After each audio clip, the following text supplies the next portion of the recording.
მოგესალმებით, თქვენ უყურებთ რეგიონის დღის მთავარ ამბებს.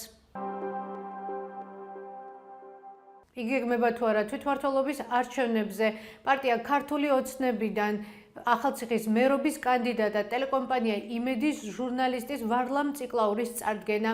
ეს საკითხი საზოგადოებაში აქტიურად განიხილება. ახალციხის მერი ირაკლი ლაზარაშვილი ზემოთხსენებულს არც უარყოფს და არც ადასტურებს და მხოლოდ იმას გვეუბნება, რომ ამ თემაზე საუბარი ადრეა. ჩვენ ასევე ვკითხებთ, აპირებს თუ არა არჩევნებში მონაწილეობის მიღებას, რაზეც გვიპასუხა, რომ გადაწყვეტილებას ქართული ოცნების გუნდი მიიღებს. დაუკავშირდით ვარლამ ციკლაურსაც. მან გითხრა, რომ არ იცის ვინ განიხილავს მას მერობის კანდიდატად.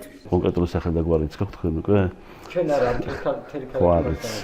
არ ვიცი, მე გეტყვით იმას, რომ მე ვფიქრობ, რომ ცოტა ნაადრევია ამაზე პასუხისგაცემა, იმიტომ რომ მე რა თქმა უნდა ვარ და წარმოვადგენ პარტია ქართულ ოცნებას, ამ გუნდს და გადაწყვეტილება მოხდება გუნდში თუ ვინ იქნება კანდიდატი. მე დამოუკიდებლად რა თქმა უნდა არ ვაპირებ გენჯისყრას, დამოუკიდებელი კანდიდატი ვიყო, როგორც ვარ დღეს გუნდიდან წარდგენილი.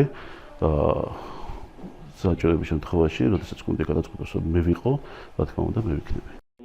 არანაირი ინფორმაცია რა მაქვს. არც რა ვიცი, არც რა განხილვა, რის განხილვა.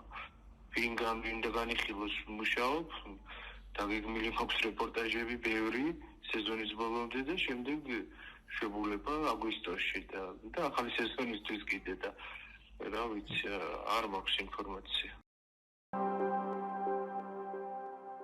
საჭიროა საკომუნიკაციო არხების მოწესრიგება, რომელიც იგეგმება. პასუხობს ახალციხის მუნიციპალიტეტის მერი ირაკლი ლაზარაშვილი კითხვაზე. იგეგმება თუ არა და როდის ისტორიული რაბათის დასახლების შესასვლელში დაზიანებული საავტომობილო გზის მოწესრიგება და ორმოს ამოვსება, რომელიც 1 წელზე მეტია დაზიანებულია. ახალციხეში ტურისტებისთვის ერთ-ერთ ყველაზე მნიშვნელოვან ადგილზე რაბათის დასახლების შესასვლელში საავტომობილო გზა დაზიანებულია. იქვეა ორმოც, რომელიც მცირე ნაგავშემკრების ფუნქციას ითავსებს.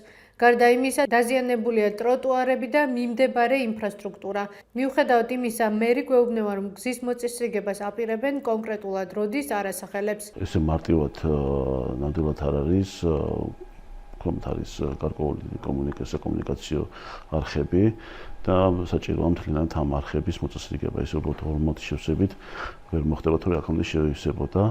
და იგეგმება მთლიანად ამ ეგრეთ წოდებული შახტების მოწესრიგება. ახალციხის მუნიციპალიტეტის მერიამ 3 მიკროავტობუსი შეიძინა. მერის ირაკლი ლაზარაშვილის თქმით, ერთ-ერთი მათგანი სვირის მიმართულებით იმოძრავებს. აღნიშნული შესახებ მერმა საკრებულოს ხდომის დასრულების შემდეგ ისაუბრა. ახალციხის მერიამ შეპესე GT Motors M2 კატეგორიის 3 მიკროავტობუსისთვის 9 მილიონამდე ლარი გადაუხადა. მიმართულება ერთ ნამდვილად გეტყვით, რომ ეს იქნება სვირის მიმართულება. ამ ეტაპზე იჯარით ყავს ჩვენ ტრანსპორტი, რომელიც დადის სვირის მიმართულებით. ჩანაცვლება ეს მიკროავტობუსი, ახალი მიკროავტობუსი, რა თქმა უნდა, ყველანაირი სტანდარტით არის გათვლილი ეს მიკროავტობუსი. ასევე ჩვენ გეგმაში გვაქვს ქალაქს და ემატოს ერთი მიკროავტობუსი და ერთ-ერთი სოფლის მიმართულებით. ამას უახლოეს პერიოდში მაქსიმალური ვადას მე გეტყვით, რომ ეს იქნება დაახლოებით 1 თვეში, ივლისის ბოლოს ეს მიკროავტობუსები დაიწყებენ მოძრაობას და კონკრეტულს გეტყვით, რა თქმა უნდა, ჩვენ გეგმავთ ამ ეტაპზე 3 მიკროავტობუსი შევიძინეთ. ვაკვირდებით კიდევ და შესაძლებელია დაახლოებით კიდევ 2-3 კიდევ შევიძინოთ და სულ ყოფილად მოვიცვათ როგორც ქალაქი, ასევე სოფლები და არ იყოს გადატვირთული მე ვგულისხმობ ამ შემთხვევაში მოძრაობას, არ იყოს თვითონ ტრანსპორტი გადატვირთული და შევხედოთ და რა თქმა უნდა იმის მიხედვით კიდევ დავამატეთ თუ საჭირო გახდა. ეს იყო ჩვენს ხელთ არსებული დღევანდელი ბოლო ინფორმაცია. მეტი და დეტალური ინფორმაციისთვის ეწვევით ჩვენ ვებ და Facebook გვერდს. გმადლობთ რომ გვიყურებთ. ხვალამდე.